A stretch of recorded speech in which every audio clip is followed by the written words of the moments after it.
Donc on va redémarrer doucement, le temps de digérer, n'est-ce pas? Je vous ai parlé des verticales, bien verticales dans les photos. Là, il y a juste une image que vous allez pouvoir aller chercher. Et c'est finalement,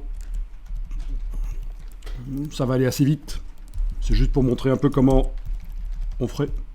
Est-ce que quelqu'un a déjà une idée de comment il ferait pour redresser les perspectives, c'est-à-dire faire en sorte que les verticales soient bien verticales?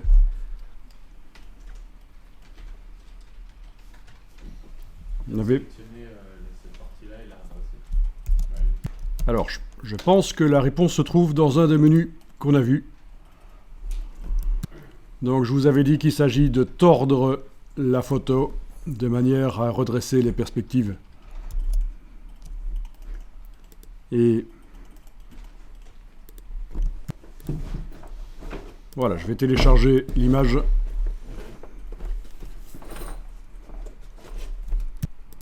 Dans le dossier du jour 2 après-midi. Puis, je vais l'ouvrir dans Photoshop.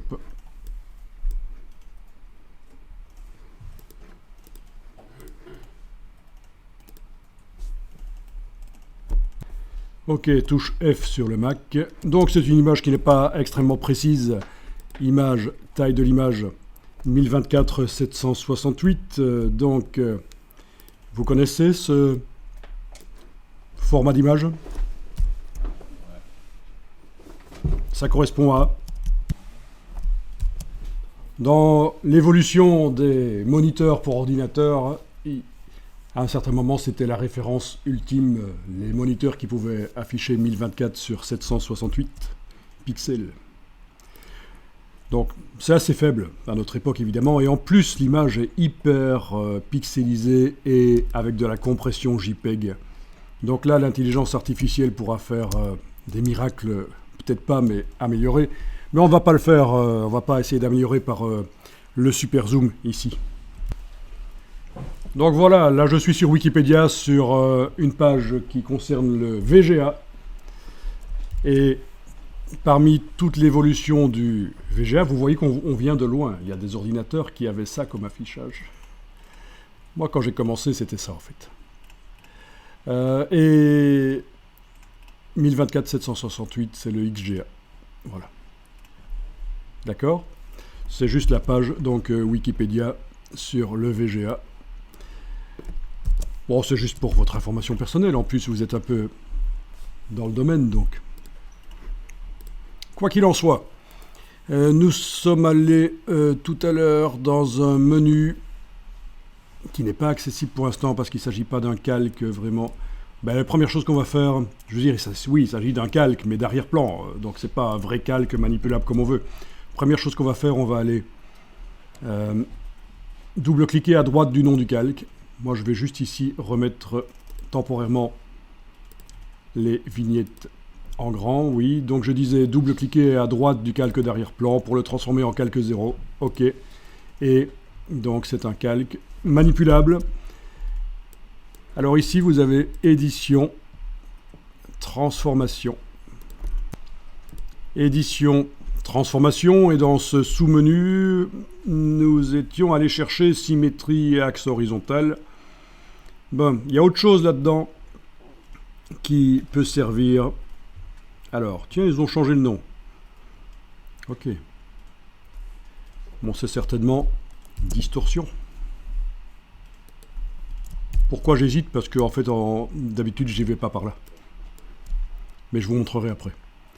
Donc, édition, transformation, distorsion. Vous avez des poignées qui arrivent là, autour de l'image.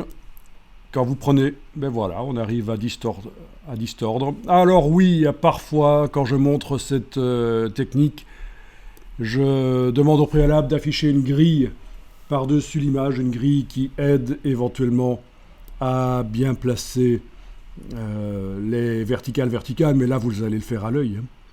Donc, clairement, on part d'une image qui a de la perspective et c'est tout à fait normal, puisque les bâtiments sont loin, ils s'éloignent de l'appareil photo qui est proche du sol.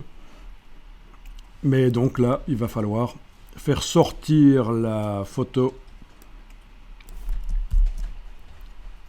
de chaque côté. Et bien sûr, il y a des choses qui vont disparaître. C'est pas un drame.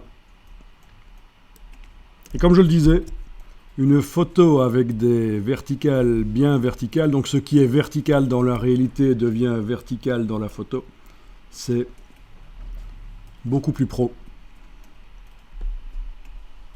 Voilà, vous pouvez valider quand c'est fait. Donc si vous faites un CTRL Z et CTRL majuscule Z, vous avez l'avant-après.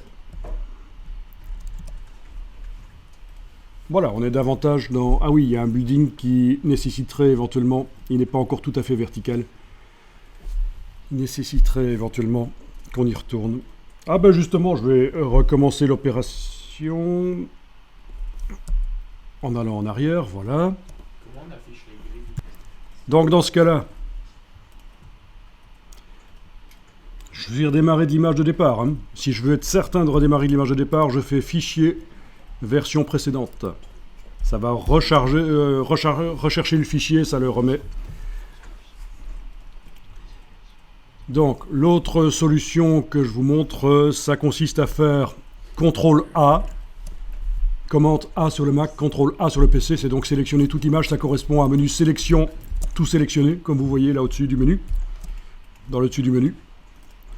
Donc c'est tout sélectionné. Ensuite, une transformation manuelle, CTRL T sur le PC, commande T sur le Mac, c'est édition, transformation manuelle bien sûr.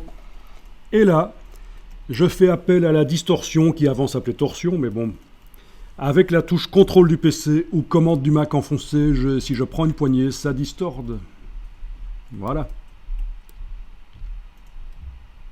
Et je valide quand je pense que c'est bon.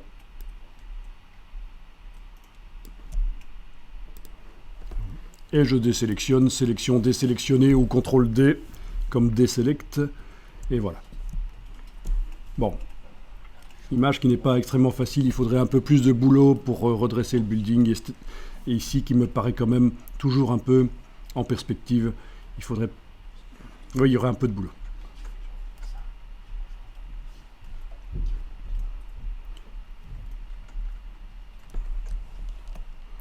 En tout cas, ça améliore déjà les choses.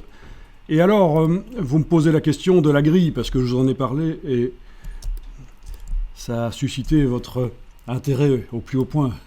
Et si je ne vous le dis pas, vous allez en rêver la nuit. Donc, la grille.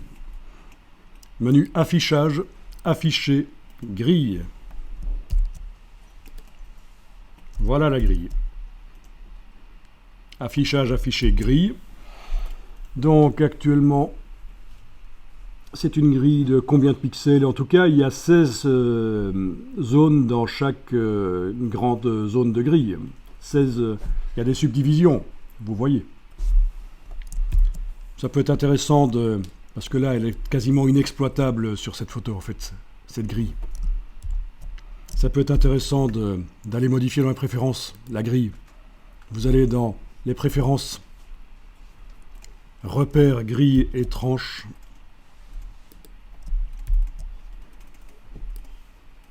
Là, ils ont, dans la même partie des préférences de Photoshop, donc menu édition, préférences, repères, grilles et tranches, quand vous êtes sur PC, évidemment, menu édition.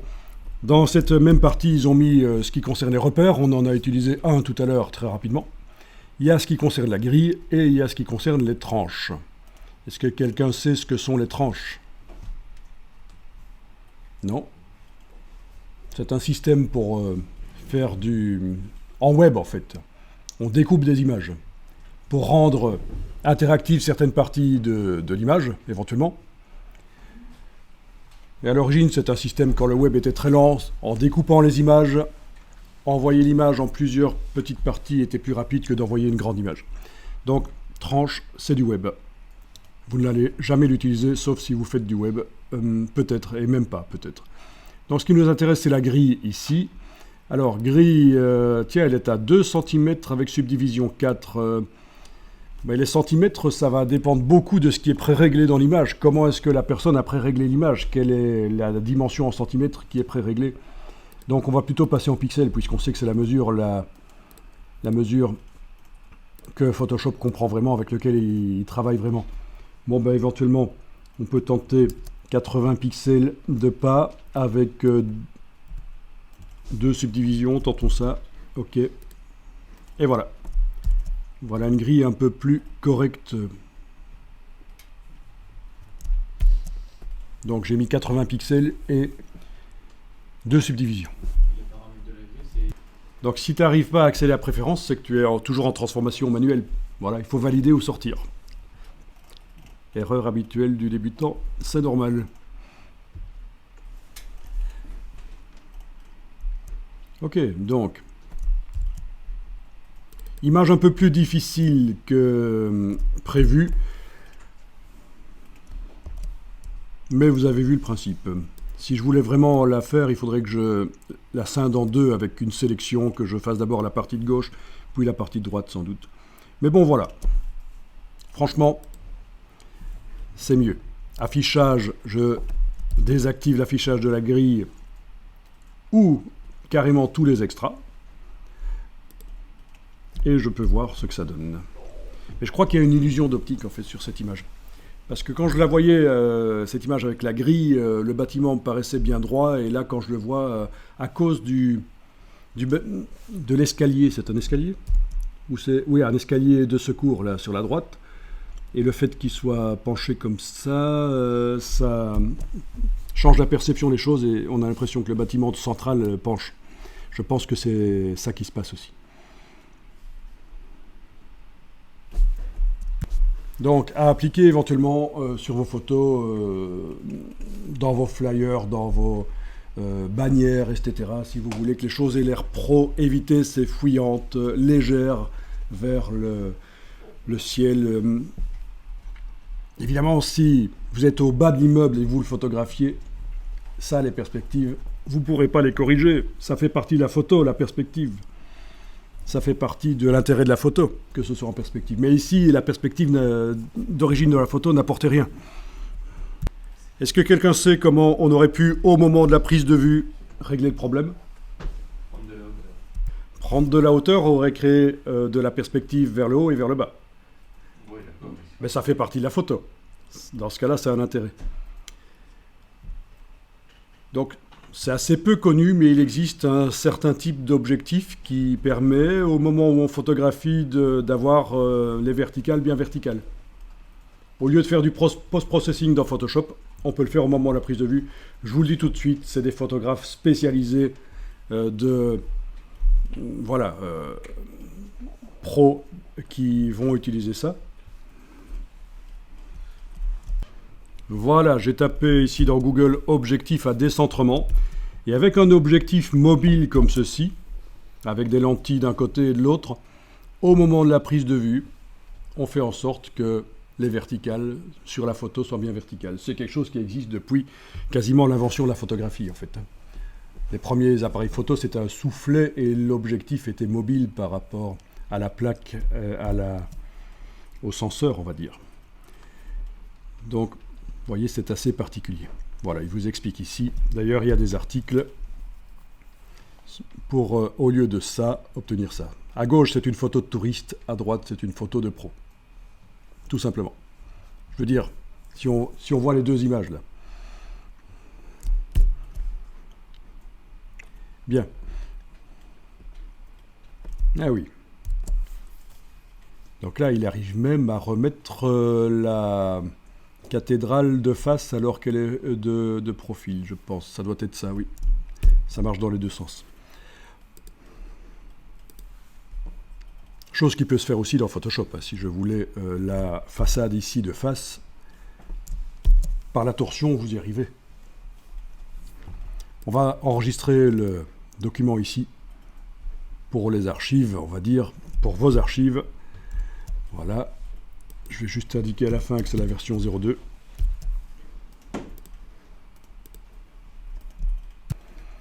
Bon, j'en ai parlé, je vous le montre rapidement. Comment faire en sorte que,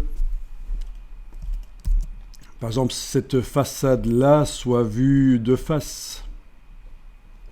Bien sûr, on verra toujours le bord tel qu'il est là. On va juste modifier l'image. Mais on aura l'impression qu'elle est vue de face. Oui, la torsion permettrait de le faire, mais ça va être assez difficile de positionner les poignets correctement. Donc il y a un autre système qui existe, c'est ici. Et ça vous servira par exemple si vous êtes dans une galerie d'art, un musée, vous êtes en train de photographier les peintures, et forcément, si vous n'avez pas pris du temps de mettre l'appareil photo sur un trépied, de bien le positionner, votre toile, la peinture photographiée va être en perspective, même perspective très légère. Voilà comment corriger la chose et obtenir un truc professionnel quand vous photographiez rapidement des peintures. Vous n'avez pas le droit nécessairement, vous n'avez pas le temps. Derrière l'outil de recadrage, si vous gardez le bouton de la souris enfoncé, vous avez l'outil correction de perspective par recadrage. Là, il suffit de cliquer. Clic, clic, clic. Voilà. Et après, on peut repositionner les poignets, bien sûr, correctement.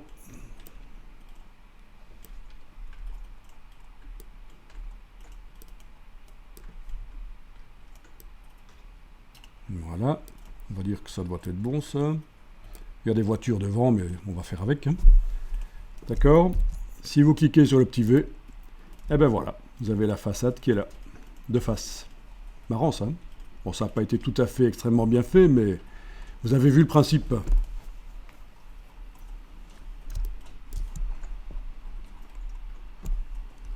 C'est beaucoup plus facile que de faire la torsion, parce que pour obtenir la chose de face autrement par la torsion, voilà, c'est pas facile.